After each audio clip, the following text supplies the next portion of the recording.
Si la saison 2017 à 2018 des Girondins ne restera pas dans les annales de la Ligue 1, les coulisses du club offrent un spectacle bien plus excitant avec depuis plusieurs semaines désormais la possibilité d'un rachat du club par des investisseurs étrangers, dont certains noms ont filtré.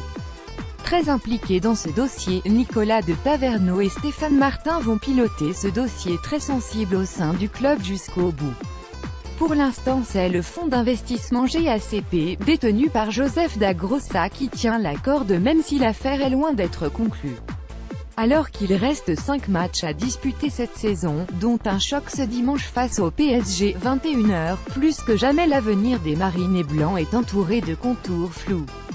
L'Amérique, je veux l'avoir et je l'aurai, c'est la principale interrogation autour des Girondins à ce jour. Après Paris, Monaco, Marseille et Lille, Bordeaux pourrait bien être le prochain club français à être racheté par des hommes d'affaires étrangers au cours de cette décennie. Le club, tout comme la ville et la région, possède une certaine attractivité qu'il faut cependant embellir, à l'image du stade. Le Matmut Atlantique, qui sonne bien creux depuis son inauguration en 2015, affiche une affluence moyenne de 24 525 spectateurs sur la saison, soit un peu moins de 60% de sa capacité maximale. General American Capital Partners LLC, le fonds d'investissement américain, qui est annoncé comme le principal candidat, aurait demandé un délai au propriétaire actuel des Girondins selon Challenge pour assembler suffisamment de garanties bancaires. Alors qu'une nouvelle réunion est prévue ce dimanche selon nos informations, le rachat est loin d'être acté sur les bords de la Garonne. Comment réutiliser la somme perçue sur la probable vente de Malcom? C'est un départ annoncé depuis plusieurs mois qui devrait faire du bien aux finances des Girondins. Le milieu offensif brésilien, utilisé sur l'aile droite, est l'un des U21 les plus cotés du marché en Europe. Si le Bayern a souvent été annoncé comme le club le plus intéressé par son transfert, rien n'est sûr autour de Malcom. Les dirigeants tablent cependant sur une pente autour de 40 millions d'euros dont une partie, environ un quart, servira à combler le déficit de la saison en cours. Pour autant, le club possédera une somme conséquente à investir lors du mercato, même si Martin Braithwaite, dont l'option d'achat est fixée à 8,5 millions d'euros, pourrait rester.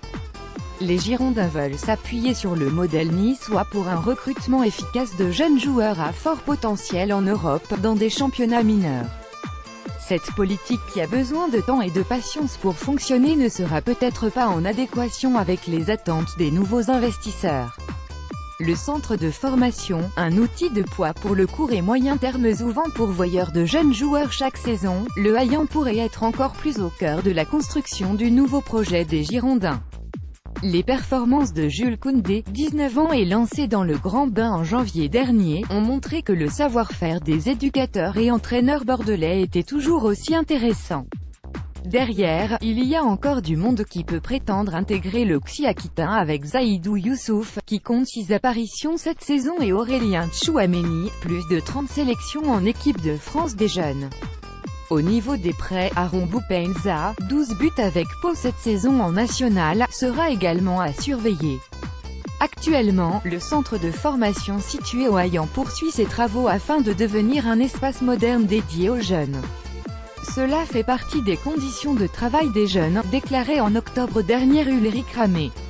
C'est important. Au même titre que le terrain des pros est bichonné, ceux de la formation doivent l'être aussi et donc rénovés de temps en temps.